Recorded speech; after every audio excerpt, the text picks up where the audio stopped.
Hello guys, welcome to NCERT pitch. और आज हम लोग डिस्कस करने जा रहे हैं क्लास 10th हिस्ट्री का लास्ट चैप्टर के मोस्ट इंपॉर्टेंट क्वेश्चन आंसर्स, जिसका नाम है the print culture and the modern.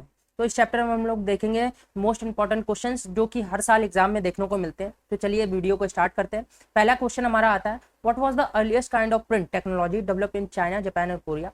कौन सी अर्लीस्ट टाइप की प्रिंट टेक्नोलॉजी चाइना, जापान और कोरिया में देखने को मिलती है। तो उसकी बात करें तो the earliest kind of print technology develop in China, Japan and Korea was a wooden block painting. ठीक है, wooden block painting earliest type की प्रिंट टेक्नोलॉजी थी जो कि चाइना, जापान और कोरिया में देखने को मिलती है।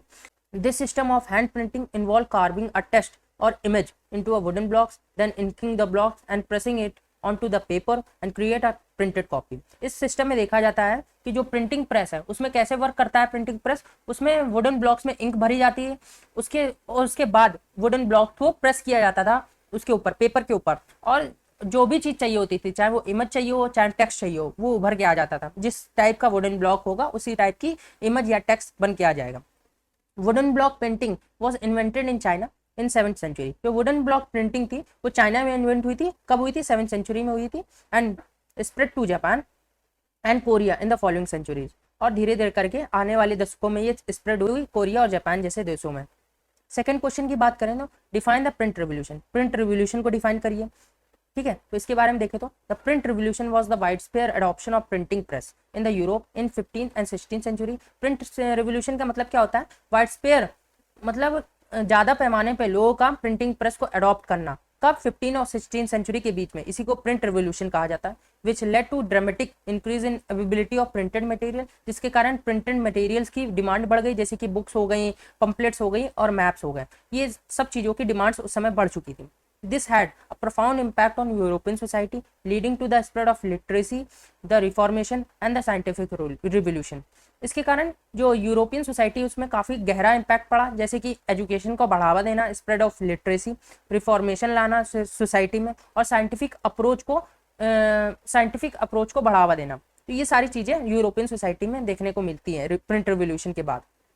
थर्ड क्वेश्चन देखे तो what is the reason why the production of hand written manuscript did not satisfy the reading public.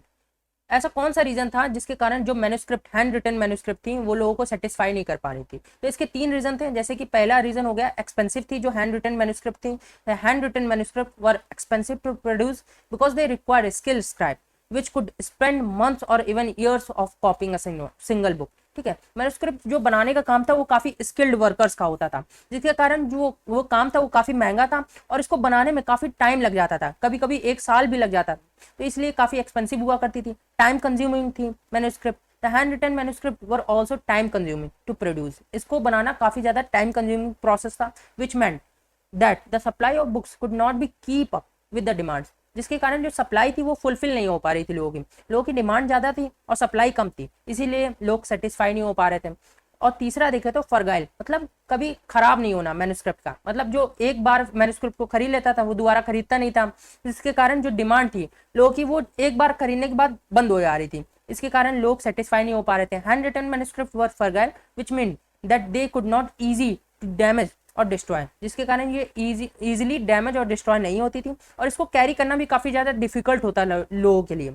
This made them difficult to distribute and read specially in a large quantity. ठीक है, जिसके कारण इसको read करना और इसको large quantity में बनाना काफी ज्यादा डिफिकल्ट टास्क होता था उस समय। फोर्थ क्वेश्चन की बात करें ना, right a short note on Gutenberg press. ठीक है, गुटेनबर्ग प्रेस के बारे में एक शॉर्ट नोट बताइए। तो इसके बारे में डिस्कस करो तो the Gutenberg press was a revolutionary invention that allow for mass production of books and other printed materials। ठीक है, गुटेनबर्ग एक रिवोल्यूशनरी इन्वेंशन था जिसके कारण जो मास प्रोडक्शन था, ज्यादा क्वांटिटी में प्रोड्यूस करना बुक्स को और उनको प्रिंट करना काफी ज्यादा इजी कर दिया था इसने। It was invented by Johannes Gutenberg in 15th century. ठीक है, ये जॉनस गुटेनबर्ग ने इन्वेंट किया था इसको और 15th सेंचुरी में किया था। And it's consider to be one of the most important invention in human history, और इसको one of the most important invention में देखा जाता है ह्यूमन हिस्ट्री के। The printing press has a profound impact on the spread of knowledge and development of western civilisation. इस printing press की वजह से जो नॉलेज है वो लोगों में फैलना शुरू हुई और इसने डेवलप किया वेस्टर्न सोसाइटी को। ठीक है, वेस्टर्न सिविलाइजेशन को डेवलप करने का भी काम किया इसने। फिफ्थ क्वेश्चन की बात करें तो explain the 3 factor responsible for the invention of new printing techniques. 3 factors के बारे में बताइए जो कि रिस्पॉन्सिबल थे इन्वेंशन के लिए, न्यू प्रिंटिंग टेक्निक्स के। ठीक है, तो उसके बारे में बात करें तो the 3 factors responsible for invention of new printing techniques are increasing the demands for books, demands बढ़ना लोगों के। ठीक है, the demands for the books was growing up rapidly in 15th century, 15th century में जब लोगों की डिमांड बढ़ती है, the traditional method of hand copying was no longer able to keep up, जिसके कारण जो ट्रेडिशनल मेथड चला आ रहा था हैंड कॉपिंग का वो फेलियर मार जाता है। ठीक है, वो फेल मार जाता है, जिसके कारण प्रिंटिंग प्रेस आती है। The development of new technology, second factor देखे लो, the development of new technology, technology के आने की वजह से भी नई प्रिंटिंग प्रेस जैसे आई तो उसकी वजह से भी लोगों को एक अल्टरनेटिव मिल गया था। The development of new technology such as screw press and movable type.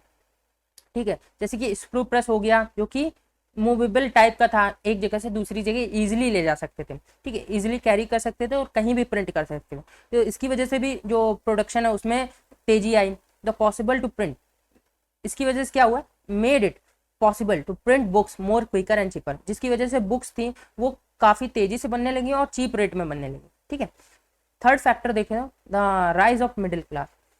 ठीक है, मिडिल क्लास का भी बनना एक की रोल प्ले करता है बुक्स के प्रोडक्शन में। The rise of middle class with the disposal income created a new market for books. ठीक है, मिडिल क्लास की वजह से क्या हुआ, नई मार्केट उभर के आई, लोगों की डिमांड बढ़ी।